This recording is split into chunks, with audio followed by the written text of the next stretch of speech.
오늘은 제3과 회개에 대해서 함께 공부하도록 하겠습니다.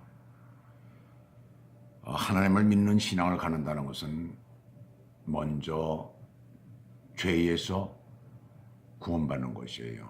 돌아서는 것이죠. 구원을 받는다는 것에 대해서 우리가 죄에 대하여 또 하나님의 사랑에 대해서 우리가 공부를 했습니다. 그런데 때로 어떤 사람들은 구원에 대해서 또 예수 그리스도를 받아들이는 것에 대해서 어떤 절차나 순서가 있는 것으로 그렇게 오해를 하고 있어요. 오늘은 회개에 대해서 할 것인데 이 회개, 또 회심이라고도 이렇게 말을 하죠. 또 칭의라는 말이 있습니다. 죄 없다고 함, 죄가 없다고 칭함이라는 그런 얘기가 되는 거예요. 의롭다함이라는 얘기죠. 또 다른 말로. 그 다음에 중생은 거듭난다, 다시 태어났다라는 그런 거죠. 또 그리스도와의 연합, 또 양자됨, 이 모든 것들은 동시에 일어납니다. 동시에 일어나는데 다만 여기서 이제 성화만이 행위이면서 과정이 되는 거예요. 그러나 시간적인 순서는 없지만은 논리적인 그러한 순서는 있어요. 그래서 우리가 회심부터 순서상 먼저 논의하게 된 것은 성경이 사람을 향해서 스스로 돌이켜 오라고 성경은 호소를 하고 있기 때문에 그렇습니다. 회심은 하나님을 향해서 돌아서는 것이에요. 그것은 이 회심이라는 것은 회개와 믿음의 두 요소를 가지고 있습니다. 그렇게 구성이 되는 거죠. 이번 과에서 회개에 대해서 말씀을 드리고 다음 과에서는 믿음, 바로 신앙에 대해서 우리가 다루고자 합니다. 회개와 믿음은 아주 밀접히 연관이 되어 있지만은 그러나 이것들을 개별적으로 생각해 보는 것이 또한 중요하기 때문에 그래서 그렇게 따로 띄어서 함께 우리가 공부를 하고자 합니다.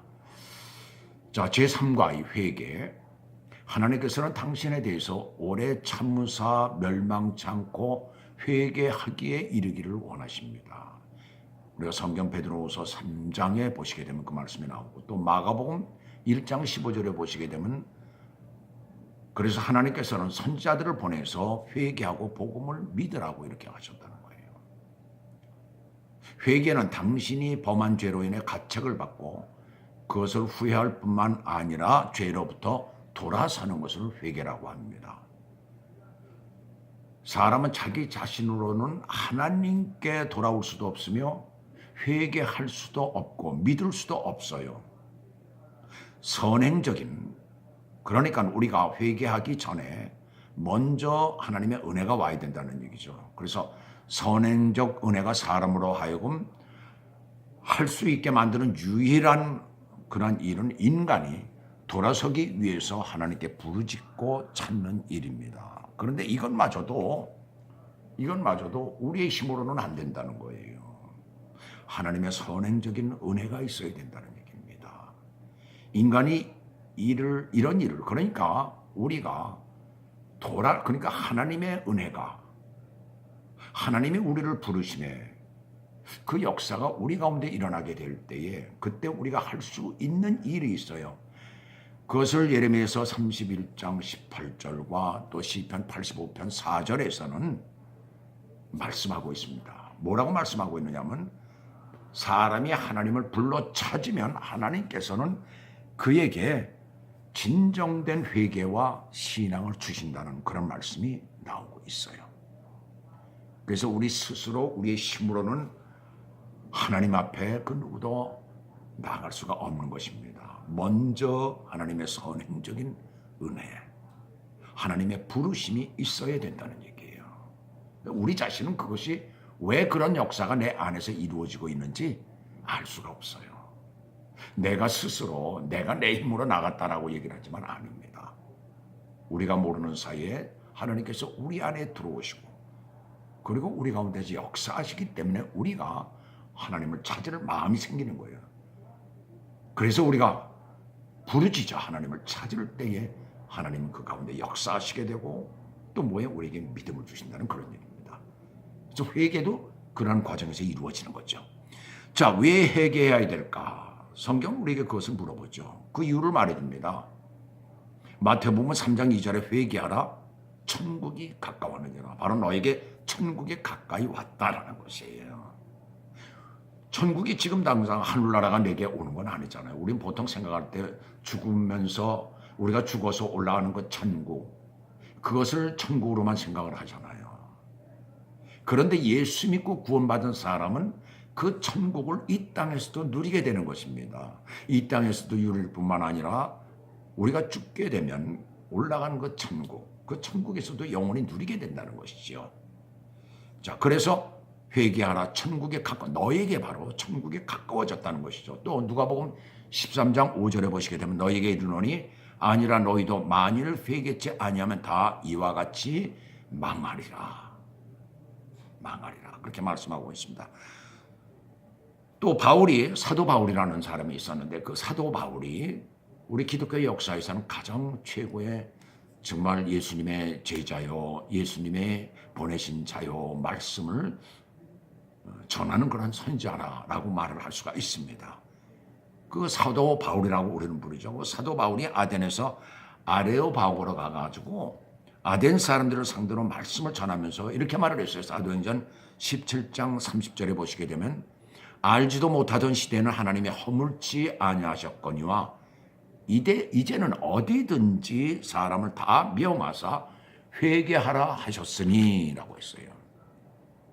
그래서 이 회개라는 것은 하나님께서 요구하시는 것이요 또 구원의 필수 요건이기도 합니다.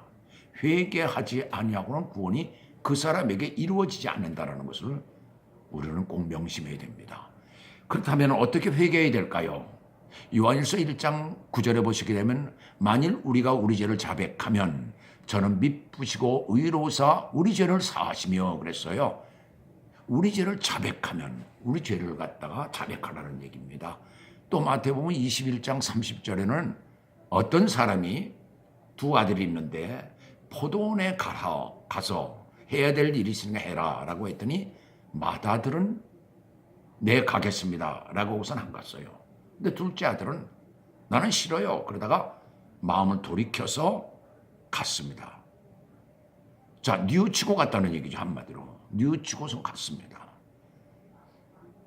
바로 회개라는 것은 그것이에요. 뉘우친다는 것이죠. 나의 죄, 나의 살아왔던 그 모든 것을 뉘우친다는 것을 말하고 있습니다. 또 누가복음 19장 8절에 보시게 되면 삭개오라는 사람이 예수님이 왔다는 얘기를 듣고 뽕나무 위에 올라가요. 그래서 예수님이 어떤 분인가 구경을 하고 있잖아요. 그리고 이제 예수님을 만나게 됩니다. 그랬더니 삭개오가 고백하는 게 있어요. 만약에 내가 속여 빼앗은 것이 있다면 그건 세리장이었거든요. 세리였어요. 그때 당시에 세리는 많은 사람들에게 지탄을 받았던 사람들입니다. 로마와 이렇게 짜고 말이죠. 세금을 걷어가지고 그래가지고 자기 주머니에 착복을 하는 일들이 있었고 그리고 로마 정부에다 바치는 그런. 그래서 사람들로부터 그 유대인들이 가장 싫어한 그런 직업 중에 하나가 세리였고 또 창기였고 그랬었어요. 근데 세리였거든요.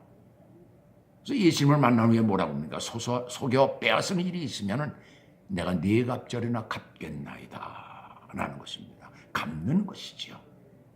돌아서서 완전히 뉘우치고 돌아서서 갚는 것. 그것을 말하고 있죠. 또 골로새서 3장 8절에서는 이제는 너희가 이 모든 것을 벗어버리라. 벗어버리는 것입니다. 옛날에 내가 했던 습관이나 내가 옛날에 살아왔던 그 모든 악한 것들, 그 죄악들을 완전히 벗어버리는 것을 갖다가 뭐라고 그래요? 회개라고 그러는 거예요. 자, 그렇다면 이렇게 회개를 했다. 그렇다면 만약에 내가 회개를 한 후에 이 죄의 문제는 어떻게 됩니까? 이사야서 1장 18절에 보면은 너의 죄가 주홍 같을지라도 눈과 같이 시게 될 것이요. 하얗게 된다는 것입니다. 깨끗이 없어진다는 것이죠. 한마디로. 눈처럼. 눈이 얼마나 깨끗해요. 어제 그저께 눈이 많이 왔습니다. 저녁 때부터 해서. 그래가지고 지금 제가 살고 있는 여기에 눈이 아주 하얗게 쌓여져 있어요. 어제는 눈 치우느라고 드라이브 웨이를 갖다 쭉 눈 치우느라고 아주 우리 집 식구들, 그리고 학교들도 아이들이 안 갔어요. 오늘까지 안 가고 있습니다. 저희 와이프하고 또 아들하고 또 저하고 그렇게 셋이서 나가서 눈을 치웠어요. 근데 그 눈과 같은 눈은 하얗잖아요. 눈이 오래되면 어떻게 돼요? 차가 다니고 뭐 이렇게 되면 완전히 엉망진창이 돼버립니다. 아주 시커매지고 말이죠. 차도 아주 엉망진창이 돼버리죠. 눈은 그만큼 깨끗한 거예요. 시게 해준다는 거죠. 또 이사에서 44장 22절에서는 내 죄를 안개같이 없이 하였으니, 안개가 없어질 때 잠깐 동안 없어지잖아요. 또 시편 51편 9절에는 내 모든 죄악을 지워주소서. 지워주는 거예요. 내 죄악을 지워달라고 그래요. 이사야서 38장 17절에는 내 모든 죄를 주의 등 뒤에 던지셨나이다. 등 뒤는 뭐에 보이지 않잖아요. 보이지 않게 그렇게 등 뒤에 던지셨나이다. 이렇게 얘기를 하고 있습니다. 또 히브리서 8장 12절에서는 그들의 죄를 다시 기억하지 아니하리라. 그들의 죄를 다시 기억하지 아니하리라. 또 요한일서 1장 9절에서는 그는 미쁘시고 위로우사 우리 죄를 사하시며, 우리가 주님 앞에 회개할 때에 우리 죄는 깨끗하게 없어진다는 이 놀라운 사실 앞에 아직도 예수를 믿지 않은 분이 계시다면 꼭 예수님을 믿고 주님 앞에 돌아오시기를 주님의 이름으로 부탁을 드립니다. 아직도 교회 다니면서, 지금도 교회 다니면서 정말 아직 영접하지 못한 그런 분들이 계시다면 오늘 이 말씀을 듣고 꼭 주 예수를 믿음으로 말미암아 회개하고 주님 앞에 돌아오시기를 주님의 이름으로 부탁을 드립니다. 감사합니다.